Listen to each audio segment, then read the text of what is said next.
friends and family. Today is Thursday, April the 30th, and it's Miss Jo coming at you from Charlottetown, Prince Edward Island.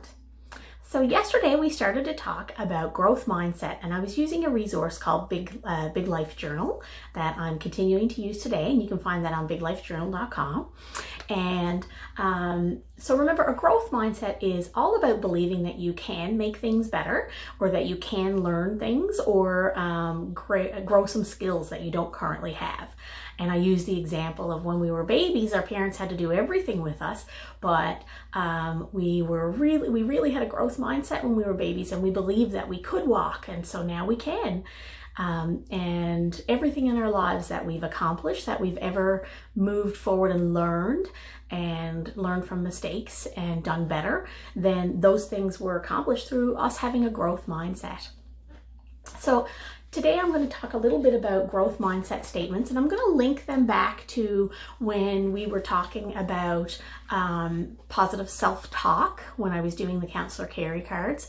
And one of the things we did talk about then was how you speak to yourself, and being kind to yourself, speaking to yourself in a way that you would speak to your best friend, and not just saying it's okay to be mean to you.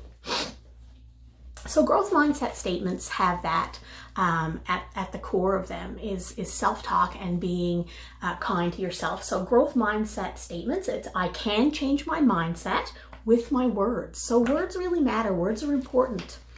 And you might say, you know, sticks and stones will break my bones, but words will never hurt me. That's not true. Words do hurt. And if you use mean or unkind words towards yourself, that hurts too. It stops you from being able to learn, stops you from believing in yourself, and it hurts your self-confidence. So instead of, I'm not good at this, I can say, I'm not good at this yet, but I will learn. And everybody, when they start something new, is not good at it yet. But if we keep trying, we keep practicing, we fail, but we get back up and we try it again, then you will learn. You will be better at it than you were when you started. Instead of saying, I'm great at this, you can say, I practiced and learned how to do this. So sometimes we just say, oh, I'm just good at that. Well, it's not likely that you were always good at that. Most likely you practiced it, you got better and better over time, and that just like you got better at one thing you're good at, that you can do that and get better at other things as well. This is too hard. So instead of this is too hard, you can say to yourself, this will require effort and finding the right strategy. So I'm going to have to work hard at this. And it's not that it's too hard. It's hard for me right now, but it will get easier as I continue to work at it. Instead of this is too easy, you can say, how can I make this more challenging? So if you're working on something and it starts to become too easy, you look for ways to make it a little more challenging, because your brain is going to stay most interested and it's going to grow the best. And you're in that age where, your brain is growing right up until you're in your mid-20s, your brain is growing. So you want to make things a little bit more challenging. If they get too easy, they can get boring. I am afraid I will make a mistake. So instead of saying I'm afraid I will make a mistake, you can say, when I make a mistake, I will learn from it and get better. And that's true. Instead of I give up, you can say, I will succeed if I put my best effort and find a better way. Instead of I can't do this, you say, I need some feedback and help from others. So ask for help. It's super important to ask for help. I always say that if you say you can't do something, you're always going to be right, because you're never going to try if you think that you can't. If you think that no matter what you do, you'll never learn. So if you don't try, you won't get better, and you'll always be right by saying I can't. And that's kind of cheating yourself. This is good enough. I hear that a lot. Oh, I don't really want to do this task, so this is good enough. So instead of that, you can say, is it my best work?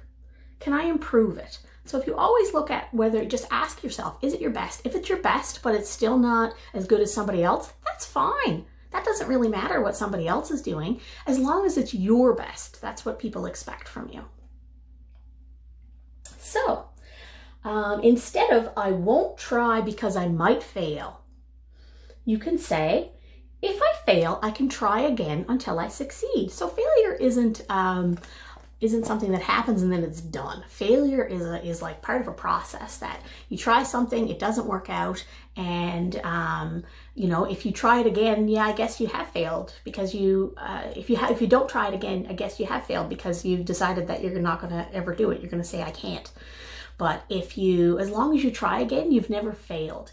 All you've done is learn that you haven't figured out the best way yet. So instead of saying, I am not as smart as my friend, say, I am in charge of how smart I am because I can grow my brain by learning hard things. So learning hard things helps us grow our brains and make them stronger. Brains are like a muscle. Just like, you know, if you start to lift a heavy weight, if you try to lift a really heavy weight right away, you probably wouldn't be able to do it. But if you started to lift a small weight and then every week you added a little bit more, then eventually you'd be able to lift a heavy weight. And that's the same way it is with learning. If something's really, really hard, for you, you might not be able to do that thing right now, but if you try to do a little part of it or you work on getting better at it, then you will. All right, so that's it for today, my friends. I hope you all can practice having a growth mindset today. You can do it with your schoolwork, you can do it with something that you're doing for play or for art, or something that you're doing with your family, maybe playing a game or learning to ride your bike or something like that. All right, my friends, thanks for tuning in. Have a great day. Bye-bye.